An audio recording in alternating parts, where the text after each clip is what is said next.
दोस्तों, किसी ने सही कहा है कि आवाज़ ऊंची हो तो कुछ लोग सुनते हैं, लेकिन अगर बात ऊंची हो तो बहुत सारे लोग सुनते हैं। दोस्तों, एक 22 साल का लड़का जो एक सेठ के यहाँ पर नौकरी करता था। उसके माँ बाप इस दुनिया में नहीं थे। जिंदगी बड़ी परेशानी में चल रही थी।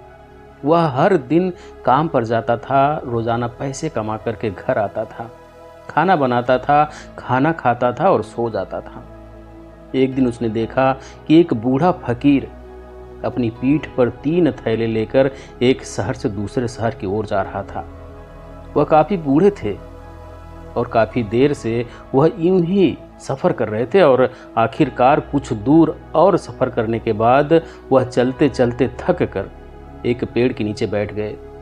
तभी उनकी नज़र एक नौजवान युवक पर पड़ी जो उसी रास्ते से जा रहा था और वह भी उसी दिशा में जा रहा था जिस दिशा में उन बूढ़े फकीर को जाना था। तभी वह लड़का उन बूढ़े फकीर के पास से होकर गुजरा। इस पर वह फकीर उस लड़के से कहते हैं, सुनो बेटा, क्या तुम मेरी थोड़ी सी मदद कर सकते हो? यह थैला बहुत भारी है और मैं बूढ़ा हो चुका हूँ। मैं ज़्यादा समय तक इनका बोझ नहीं उठा सकता और मैं बहुत थक भी चुका हूँ। तो क्यों न तुम मेरे एक थैले को ले लो और मुझे उस दूसरे गांव तक पहुंचा दो। इसके बदले में मैं तुम्हें 3 स्वर्ण मुद्राएं दूंगा। वह लड़का उन फकीर की सारी बातें सुनता है और उन फकीर से कहता है, कोई बात नहीं बाबा, मैं आपकी मदद करने के लिए तैयार हूँ। बताइए आपको कहाँ जाना है? ऐसा कहकर उस लड़के ने उन फकीर का एक थैला उठा लिया और अपने कंधे पर ले लिया। तभी उस जवान लड़के को यह एहसास हुआ कि यह थैला तो सचमुच बहुत भारी है। वह लड़का और फकीर दोनों रास्ते में आगे की ओर बढ़ चले। कुछ दूर आगे चलने के बाद देखते ही देखते वह गांव खत्म होने लगा और अब एक सुनसान रास्ता आगे की ओर जा रहा था। वे दोनों अपने मार्ग में मस्त होकर आगे की ओर बढ़ रहे थे। जब भीड़ से पूरी तरह से अलग हो गए तो वह लड़का उन फकीर से कहता है, बाबा, इस थैले में आखिर ऐसा क्या रखा है जो यह थैला इतना वजन है? इस पर वह फकीर उस लड़के को जवाब देते हुए कहते हैं, कुछ नहीं बेटा, बस इसमें तांबे के सिक्के भरे हुए हैं, इसी कारण इस थैले में बहुत वजन है। उन फकीर की यह बात सुनकर वह लड़का मन ही मन सोचने लगा, लगता है यह बाबा जरूर कोई व्यापारी हैं, तभी तो इतने सारे तांबे के सिक्के लेकर चल रहे हैं। और फिर तभी उसके मन में यह ख्याल आया कि मुझे क्या करना है। मुझे तो खाली यह थैला दूसरे गांव तक पहुंचाना है, बस इतना ही। जैसे ही उसके मन में यह ख्याल आया, उसने तांबे के सिक्के का वह ख्याल मन से निकाल दिया और अपनी धुन में मस्त होकर वह आगे की ओर चलने लगा। चलते चलते कुछ और समय बीता और वे दोनों एक नदी के किनारे जा पहुँचे। वह लड़का हट्टा कट्टा था और काफ़ी चुस्त और तंदुरुस्त भी था, इसलिए वह बिना सोचे समझे उस नदी में उतर जाता है, किंतु वह फकीर अब भी किनारे पर ही खड़े थे। इस पर वह लड़का उन फकीर से कहता है, क्या हुआ बाबा, चलिए आइए, हमें यह नदी पार करनी होगी, तभी तो हम उस गांव तक पहुंच पाएंगे। इस पर वह फकीर उस लड़के से कहते हैं, मैं जानता हूं बेटा कि हमें यह नदी पार करनी होगी, लेकिन जैसा कि तुम जानते हो मैं अब बूढ़ा हो चुका हूं और 2-2 थैले लेकर मैं यह नदी पार नहीं कर सकता। कहीं मेरा पांव फिसल गया तो क्या होगा? क्या तुम मेरा एक और थैला ले सकते हो? मैं तुम्हें इसके बदले भी 3 स्वर्ण मुद्राएं दूंगा। इस पर वह लड़का मुस्कुराते हुए उन फकीर से कहता है, बाबा, आप मुझे शर्मिंदा कर रहे हैं। यदि आप मुझे स्वर्ण मुद्राएं ना भी दें तो भी मैं आपका कार्य अवश्य करूंगा। मैं आपको उस दूसरे गांव तक जरूर पहुंचाऊंगा। इस पर वह फकीर मुस्कुराते हुए उस लड़के से कहते हैं, बेटा, तुम तो बड़े ही भले इंसान लगते हो। इतना कहकर उन्होंने वह दूसरा थैला भी उस लड़के को थमा दिए। उस लड़के ने जब वह दूसरा थैला अपने कंधे पर रखा तो वह थैला भी उसे बहुत ज़्यादा भारी लगा, लेकिन उसने वहाँ पर कुछ नहीं कहा। जैसे तैसे उन दोनों ने नदी पार कर ली। नदी पार करने के बाद बातों बातों में ही उस लड़के ने उन फकीर से कहा, बाबा आखिर उस दूसरे थैले में क्या है? यह थैला भी बहुत वजन है। इस पर वह फकीर उस लड़के को जवाब देते हुए कहते हैं, बेटा इसमें चांदी के सिक्के हैं, इसी कारण यह थैला भी बहुत वजन है। उन फकीर की यह सारी बातें सुनकर अब उस लड़के का दिमाग तेजी से काम करने लगा था। वह यह सोच रहा था कि एक थैले में तांबे के सिक्के हैं और दूसरे में चांदी के। ऐसा प्रतीत होता है मानो यह फकीर बाबा कहीं दूर से आ रहे हैं और उन्होंने अपनी सारी जमीन जायदाद बेचकर यह सारे सिक्के इकट्ठे किए हैं, तभी तो वह इतना धन लेकर चल रहे हैं। लेकिन वह लड़का उन फकीर से कुछ नहीं कहता और वे दोनों चुपचाप मार्ग में आगे की ओर बढ़ते चले जाते हैं। कुछ दूर आगे बढ़ने के बाद एक बार फिर एक सुनसान राह आती है। उस सुनसान रास्ते को देखते ही उस लड़के के मन में तरह तरह के विचार उत्पन्न होने लगे। वह यह सोचने लगा, अरे यह तो सुनसान जगह है, अगर मैं यह सिक्के लेकर यहाँ से भाग जाऊँ तो यह फकीर मुझे कब तक दौड़ाएंगे? मुझे नहीं लगता कि मुझे कभी पकड़ पाएंगे, और यहाँ तक कि कोई है भी नहीं जो इनकी मदद कर पाए। और वैसे भी यह बहुत सारे सिक्के हैं, मैं इनसे एक अच्छी दुकान खरीद सकता हूँ, अपना नया व्यापार शुरू कर सकता हूँ। और वैसे भी यह बूढ़ा फकीर अब इन पैसों का क्या करेगा? इससे अच्छा तो मैं ही इन्हें रख लेता हूँ। वह लड़का यह सब सोच ही रहा था कि तभी अचानक उसे खुद पर आश्चर्य हुआ। अरे मैं यह क्या सोच रहा हूँ? यह फकीर बाबा न जाने कहाँ से आ रहे हैं और कितनी मेहनत करके इन्होंने इतने सारे पैसा इकट्ठा किए होंगे। मुझे इनका फ़ायदा नहीं उठाना चाहिए। नहीं नहीं, मुझे ऐसा नहीं करना चाहिए।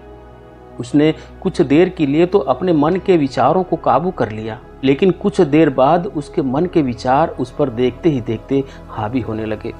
वह लड़का 2 थैले लेकर उन फकीर के पीछे पीछे चल रहा था और कुछ दूर आगे चलने के बाद एक पहाड़ी आई। इस पर वह फकीर बाबा उस लड़के से कहते हैं, बेटा यह पहाड़ी मैं नहीं चढ़ पाऊंगा, मैं काफ़ी बूढ़ा हो चुका हूँ और मेरे घुटनों में भी दर्द रहता है। यदि तुम मेरा तीसरा थैला भी ले लो तो मैं तुम्हें 3 और स्वर्ण मुद्राएं दूंगा, लेकिन याद रखना इसे कहीं गिराना मत, कहीं यह थैला खुल न जाए। इस पर वह लड़का उन फकीर से कहता है, क्यों बाबा, आखिर इसमें ऐसा क्या है? इस पर वह फकीर उस लड़के से कहते हैं, बेटा इसमें स्वर्ण मुद्राएं हैं। यह सुनकर वह लड़का मन ही मन बहुत प्रसन्न हुआ। उसने चुपचाप वह थैला भी उन फकीर से ले लिया और देखते ही देखते वे दोनों मार्ग में आगे की ओर बढ़ने लगे। अब वह फकीर बिना कोई वजन लिए हुए आराम से पहाड़ की चढ़ाई चढ़ रहे थे, किंतु वह नौजवान लड़का जो पीछे था वह वजन के कारण बहुत धीरे धीरे चल पा रहा था। लेकिन जब से उसने सोने का नाम सुना था उसका मन तो छलांग मार रहा था। वह मन ही मन सोच रहा था, अगर मुझे यह सारा धन मिल जाए तो मेरा पूरा जीवन तो आराम से कट जाएगा। वैसे भी यह बाबा तो बूढ़े हो चुके हैं, भला इन्हें इतने पैसों की क्या ज़रूरत है? इनका जीवन तो वैसे भी कट चुका है। मैं एक काम करता हूँ, यह सारे पैसे लेकर यहाँ से भाग जाता हूँ। लड़के के मन में अनगिनत विचार उठ रहे थे। लड़के का मन अब उसकी बुद्धि पर पूरी तरह से हावी हो चुका था और उस लड़के का मन अपनी बात को सही साबित करने के लिए उससे कुछ भी कह रहा था। और तभी उस लड़के के मन में एक और विचार उत्पन्न हुआ और अब की बार वह लड़का यह सोच रहा था, लगता है यह फकीर बाबा कोई चोर है, वरना इनके पास इतने सारे स्वर्ण मुद्राएं कहाँ से आएंगे? अगर यह कोई व्यापारी होते तो भला यह इस तरह से पैदल यात्रा नहीं करते, और अगर इनके पास इतने सारे पैसे थे तो यह कोई ना कोई साधन भी तो अवश्य कर सकते थे। लगता है यह कोई चोर है और चोर से चोरी करने में भला क्या बुराई है? यह सोचता हुआ वह लड़का उन फकीर से तेजी से आगे की ओर बढ़ रहा था और देखते ही देखते वह फकीर से आगे भी निकल चुका था और वह यह सोच रहा था कि जैसे ही इस पहाड़ की ढलान आएगी मैं तीनों थैला लेकर भाग जाऊंगा। इससे यह सारे पैसे मेरे हो जाएंगे और मेरी गरीबी भी हमेशा हमेशा के लिए दूर हो जाएगी। मैं जो चाहूँगा मैं वह कर पाऊँगा। मेरे पास बहुत सारा धन होगा। और देखते ही देखते वह दोनों पहाड़ की चोटी पर पहुंच गए और अब ढलान का रास्ता शुरू होने वाला था। तभी वह लड़का उन फकीर से नजरें बचाकर वह तीनों थैले लेकर भागता हुआ आगे बढ़ गया। अब उसे अपना शरीर बहुत हल्का महसूस हो रहा था, मानो उसे अब तीनों थैलों का वजन तक ना मालूम पड़ रहा हो। काफी दूर दौड़ते दौड़ते किसी तरह से वह अपने आप को बचाते बचाते अपने घर पहुंचा। उसकी खुशी का कोई ठिकाना नहीं था। उसने सोचा, क्यों ना मैं जल्दी जल्दी इन थैलों में से वह सारे पैसे निकाल लूं। यह सोचकर जब उसने थैला खोला तो पहले थैले में उसे लोहे के जंग भरे हुए सिक्के मिले। यह देखकर उसे यकीन नहीं हुआ। इस पर उसने फटाफट दूसरा थैला भी खोल दिया। उसमें भी लोहे के जंग लगे हुए सिक्के ही निकले। यह सब देखकर वह लड़का बड़ा हैरान था। आखिर यह सब क्या हो रहा है? उन फकीर ने तो मुझसे और ही कुछ कहा था। अब उसने वह सोने वाला थैला खोला और उसमें भी लोहे के जंग लगे हुए सिक्के ही निकले। यह देखकर वह लड़का बहुत क्रोधित हुआ। उसने सोचा, उन फकीर ने मुझसे झूठ क्यों कहा? उन्होंने ऐसा क्यों कहा कि एक में तांबे के सिक्के हैं, एक में चांदी के और तीसरे में स्वर्ण मुद्राएं हैं। वह यह सब सोच ही रहा था कि तभी उसकी नज़र उस थैले में पड़े एक पत्र पर पड़ी। उसने वह पत्र उठाया और उस पत्र में लिखा था, यह पूरा नाटक ईमानदार व्यक्ति की खोज करने के लिए रचा गया है और मैं इस राज्य का राजा हूँ। मेरी कोई संतान नहीं है और इसीलिए मैंने यह षड्यंत्र रचा था ताकि मैं अपने राज्य में किसी एक ऐसे ईमानदार व्यक्ति की खोज कर सकूं जो मेरे बाद इस राज्य का राजा बन सके और इस राज्य भार को संभाल सके। और इस राज्य का भार वही संभाल सकता है जो पूरी तरह से ईमानदार हो, जिसके मन में किसी प्रकार का कोई लालच ना हो। इतना पढ़ते ही वह लड़का जोर जोर से चिल्लाने लगा। वह सर पकड़कर बैठ गया। वह यह जानता था कि यदि वह अपने मन के विचारों पर काबू कर लेता तो उसका जीवन संवर सकता है, लेकिन वह अपने मन के विचारों पर काबू नहीं कर पाया। दोस्तों, महात्मा बुद्ध कहते हैं कि मन ही सब कुछ है। आप जो सोचते हैं वही बनते हैं। इसलिए आपका सबसे बड़ा दुश्मन भी आपको उतना नुकसान नहीं पहुंचा सकता जितना कि आपके मन के यह अनियंत्रित विचार पहुंचा सकते हैं। महात्मा बुद्ध कहते हैं, अपने भीतर ध्यान से देखो। हमारे भीतर जो विचार चल रहे हैं वही विचार शब्द बनते हैं और शब्द कर्म के रूप में प्रकट होते हैं। बार बार दोहराने पर कर्म बर्ताव में बदलता है और धीरे धीरे समय के साथ बर्ताव चरित्र में परिवर्तित हो जाता है और यही चरित्र हमारे भाग्य का निर्माण करता है। इसलिए हमें हमेशा अपने विचारों के प्रति सजग होना बहुत आवश्यक है। हमें जागरूक होना बहुत आवश्यक है। हमें यह जानना जरूरी है कि हमारे मन में किस प्रकार के विचार आ रहे हैं। आगे महात्मा बुद्ध कहते हैं कि कमजोरी हमेशा छोटे विचार से शुरू होती है। यह एक बीज के रूप में होती है और यदि इस बीज को नष्ट ना किया जाए तो यह छोटा सा विचार बहुत जल्द ही एक विशाल वृक्ष का रूप ले लेता है और हमारी बुद्धि की सोचने और समझने की क्षमता को पूरी तरह से नष्ट कर देता है।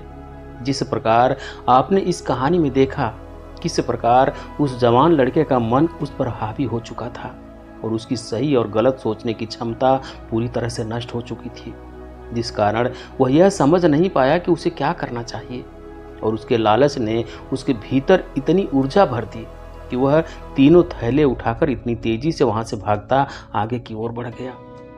इसलिए जब आपके मन में पहली बार कोई गलत विचार उत्पन्न हो तभी उसे जड़ से उखाड़ देना चाहिए, अन्यथा वह विशाल वृक्ष का रूप लेगा और आपको किसी न किसी गलत राह पर वह ढकेल ही देगा। आप चाह कर भी उसे रोक नहीं पाएंगे। लेकिन अब आपके मन में यह प्रश्न उठ रहा होगा कि हम भला अपने मन के विचारों को कैसे नियंत्रित करें। हमारा मन तो इतना चंचल है, वह इतना शक्तिशाली है कि वह हम पर हावी हो ही जाता है। हम चाह कर भी उस पर नियंत्रण नहीं कर पाते। इसके जवाब में महात्मा बुद्ध हमें दो बातें समझाते हैं। पहली बात, सही इरादा विकसित करो। कई बार आपने देखा होगा कि आपके मन में कुछ और होता है किंतु आप कहते कुछ और हैं, क्योंकि आपके मन के भीतर जो भी कुछ बसा है वही आपके मुंह से बाहर भी निकल रहा है। लेकिन जब हमसे वह गलती हो जाती है तो उसके बाद हमारा मस्तिष्क अच्छी तरह से काम करना शुरू कर देता है। हमारे सोचने और समझने की क्षमता एक बार फिर से जागृत हो जाती है और ऐसी अवस्था में हमें यह एहसास होता है कि हमसे गलती हो गई है और फिर हमारा मन दुखी हो जाता है, हमारा मन अफसोस से भर जाता है। और इस भारीपन और दुख से बचने के लिए महात्मा बुद्ध हमें सही इरादा विकसित करने के लिए कहते हैं। इसके लिए जब भी आप कोई कार्य करने जा रहे हैं तो सबसे पहले आपको यह खुद से पूछना चाहिए कि जो कुछ भी मैं करने जा रहा हूँ इसके पीछे मेरा इरादा क्या है। क्या मैं दूसरों को दुख पहुँचाना चाहता हूँ, या दूसरों को नीचा दिखाने जा रहा हूँ, या मुझे खुद को ऊपर उठाना है। खुद से सवाल कीजिए, खुद को जागृत कीजिए। जब आप विचारों के प्रति सजग होने लगेंगे तभी आपके भीतर सकारात्मक ऊर्जा का प्रवाह होगा, तभी आप सकारात्मक इरादों से जुड़ने लगेंगे और आपके मन के भीतर बसी हुई वह नकारात्मक ऊर्जा और नकारात्मक इरादे दिन ब दिन कम होने लगेंगे। परंतु याद रहे, आपको यह हर रोज करना होगा और आपको यह हमेशा ध्यान रखना होगा कि आपको केवल अच्छा सोचना है। आपके इरादे हमेशा अच्छे होने चाहिए, तभी आप दुख और तकलीफ़ों से बच सकते हैं। अन्यथा आप इसी तरह से दुख और तकलीफ़ों में घिरे ही रहेंगे और आप कभी भी इससे निकल नहीं पाएंगे। दूसरी बात, मन के प्रति सजगता विकसित करो, जिससे आपका मन देखते देखते शांत होगा और आपके मन के भीतर बसी हुई वह नकारात्मक ऊर्जा, नकारात्मक विचार खत्म होने लगेंगे और आप शांति की ओर आगे बढ़ेंगे। और आपको इसके लिए बस इतना ही करना है कि इस पल में जो कुछ भी हो रहा है आपकी आंखों के सामने, आपके भीतर जो कुछ भी जैसा अभी चल रहा है, बस उसे देखते रहना है। अपने मन के अच्छे बुरे विचार, अपनी भावनाएं और अपनी यादों पर बिना प्रतिक्रिया दिए उन्हें केवल देखते रहना है, जिससे आपके मन के सारे विचार देखते ही देखते खत्म होने लगेंगे। आपका मन खाली होने लगेगा और आप नकारात्मक विचारों से, ना सोचने से बच सकते हैं और आप इन दुख और तकलीफ़ों से भी दूर रह सकते हैं।